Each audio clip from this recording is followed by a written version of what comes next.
There is a moment that every soul must face, a moment so profound, so terrifying, that it shapes everything you will ever experience in your lifetime. It happens before you take your first breath, before your heart beats in your mother's womb, before you even enter the physical world. And yet, most people never remember it. But your soul does. Your soul remembers the fear, the choice, and the weight of what was about to begin. Edgar Cayce, the sleeping prophet who could see into the deepest mysteries of existence, spoke of this moment many times. He called it the return threshold. It is the final gateway between the world of spirit and the world of flesh, and according to Cayce, no soul crosses it without trembling. You see, before you were born, you were not helpless. You were not forced into this life. You chose it. But that choice was not easy. It was not peaceful. It was one of the hardest decisions your soul has ever made. Because choosing to return to earth means choosing to forget. It means choosing pain, struggle, and limitation. It means leaving behind the light, the freedom, and the love of the spiritual realm, and entering a body that will age, hurt, and eventually die. Cayce said that every soul knows what is waiting for them. Before reincarnation, the soul is shown a preview of the life ahead, not in full detail, but in flashes, glimpses of faces, moments of sorrow, opportunities for growth. And in that moment, the soul sees the truth. It sees the suffering it will endure, the people who will hurt it, the lessons it will have to learn. And still, it chooses to go. Why? Because the soul is not here for comfort. It is here for evolution. It is here to heal old wounds, to balance past mistakes, and grow closer to the divine. But that does not make the choice any easier. In fact, it makes it terrifying. Imagine standing at the edge of a great cliff, knowing you must jump. You cannot see the bottom. You do not know how hard you will fall. But you know that once you leap, there is no turning back. That is what the return threshold feels like. It is the point of no return, and every soul hesitates. Cayce described this hesitation in his readings. He said that some souls linger at the threshold for what feels like lifetimes in spirit time. They watch the earth from above. They see the family they are meant to join. They feel the pull of karma, the magnetic force of unfinished business drawing them back. But they resist. They are afraid of forgetting who they truly are, afraid of the pain, afraid of being trapped in a body that will limit their infinite nature. And then, something shifts. A deep knowing rises within the soul. A voice, quiet but firm, reminds them why they must return. It reminds them of the soul contracts they made. The promises to other souls, the lessons left incomplete, the love that still needs to be given and received. And slowly, the soul begins to move forward. But this is not a gentle transition. Cayce said that the moment of descent is one of the most intense experiences a soul can have. As the soul begins to lower its vibration to match the physical plane, it feels a crushing sensation. The lightness of spirit begins to compress. The freedom of infinite awareness begins to narrow. The soul that once existed everywhere at once suddenly finds itself squeezed into a single point, a single body, a single identity. This is the moment when the soul feels the weight of matter, and it is terrifying. Because matter is dense, it is slow, it is heavy. And for a soul used to moving at the speed of thought, this heaviness feels like drowning. It feels like being buried alive. Cayce said that this is why newborns cry the moment they are born. They are not crying because of the cold or the light. They are crying because they remember what they just lost. But before that cry, before that first breath, there is another step, a step that Cayce believed was the most important of all. The soul must choose its entry point. It must choose the body, the family, and the circumstances of its birth. And this choice is not random. It is carefully planned, guided by spiritual teachers, guardian angels, and the soul's own higher self. Cayce explained that every soul is assigned a team of guides before reincarnation. These guides help the soul review its past lives. They help it see patterns, repeated mistakes, unresolved karma, and together they design the blueprint for the next life. They choose parents who will challenge the soul in the exact ways it needs. They choose a body that will carry the specific lessons the soul must learn. And they choose a time and place that will offer the greatest opportunities for growth. But here is the part that most people do not understand. The soul does not choose an easy life. It chooses a meaningful one. It chooses the life that will push it, break it, and rebuild it into something stronger. Cayce said that souls who have lived many lives often choose the hardest circumstances, not because they are being punished, but because they are ready. They are ready to face their deepest fears. They are ready to heal their oldest wounds. They are ready to become who they were always meant to be. And so the soul makes its choice. It selects a mother, a father, a body, a time, and then it waits. It waits for the moment of conception, when the physical and spiritual worlds align, when the door opens just wide enough for the soul to slip through. That moment of conception is sacred. It is the moment when spirit and matter merge. When the infinite becomes finite, when the eternal steps into time. And Cayce said that this moment is guarded, protected, and witnessed by higher beings. Because what is happening is nothing short of a miracle. A soul is choosing to forget its own divinity in order to remember it again. But the soul does not enter the body all at once. Cayce explained that the process of incarnation happens in stages. In the earliest weeks of pregnancy, the soul hovers near the developing embryo. It watches, it waits, it prepares. It is not yet fully attached, but it is present. It is beginning to attune itself to the frequency of the physical world. As the months pass, the soul begins to descend more deeply. It starts to connect with the forming brain, with the growing heart, with the tiny hands and feet that will one day carry it through life. And with each connection, the soul feels itself becoming more limited, more contained. The vastness of spirit begins to shrink into the smallness of human form. Cayce said that by the 7th month of pregnancy, the soul is almost fully present. It can feel the mother's emotions. It can hear the voices of the outside world. It is no longer just observing, it is experiencing. And this is when the fear returns. Because now the soul is too close to turn back. The process has gone too far. The door is closing behind it. And in those final weeks before birth, the soul goes through what Cayce called the great forgetting. This is the moment when the veil descends, when the memories of past lives begin to fade, when the knowledge of the spiritual realm is covered over by the fog of physical existence. The soul knows this is happening. It feels itself losing touch with the light, and it grieves. It grieves for the loss of its true home, for the loss of its full awareness, for the loss of its freedom. But the forgetting is not complete. Cayce believed that deep within every human being, there is a part of the soul that never forgets, a part that remembers where it came from, a part that knows why it is here. And this part speaks to us in whispers, in dreams, in moments of déjà vu, in feelings we cannot explain. Have you ever met someone for the first time and felt like you have known them forever? Have you ever visited a place you have never been and felt a strange sense of familiarity? Have you ever looked into the eyes of a stranger and felt a jolt of recognition? Cayce said these are not coincidences. They are memories. Memories from the time before birth. Memories from past lives. Memories from the soul's journey through the return threshold. And then the moment arrives, the moment of birth. The soul has completed its descent. The body is ready.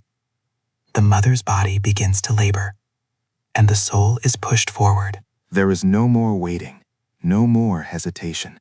The threshold has been crossed, and the soul enters the world as a newborn child, crying out in shock and disorientation. But Cayce said that even in that moment, the soul is not alone. The guides who helped plan this life are still present.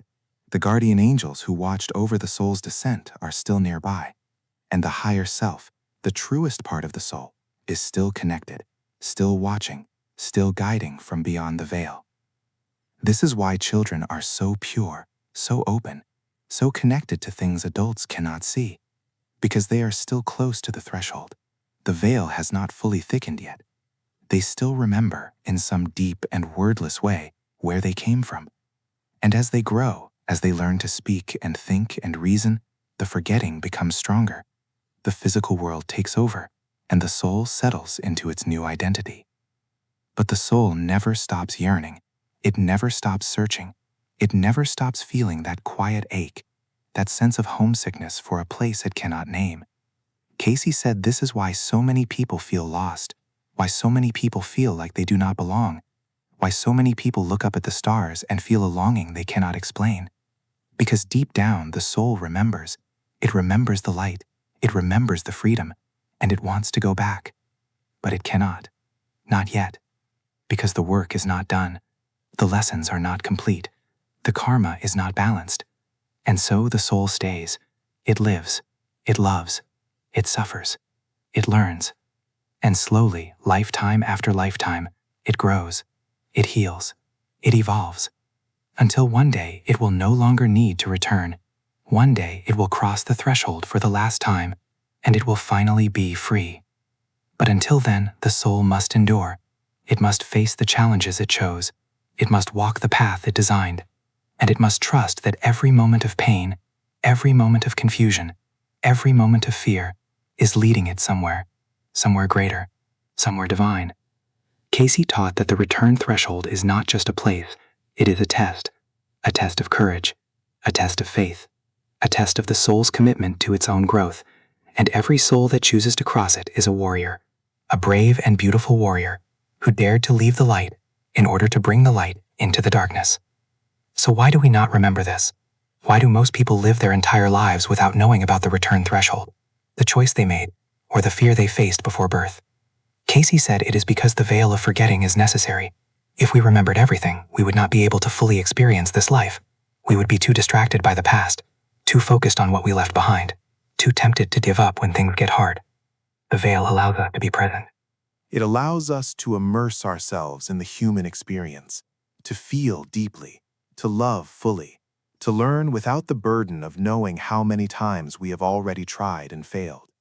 It gives us the gift of a fresh start, even though the soul carries the wisdom of every life it has ever lived. But the veil is not a wall. It is more like a curtain, thin in some places, transparent in others. And there are moments in life when the curtain pulls back just enough for us to catch a glimpse of what lies beyond.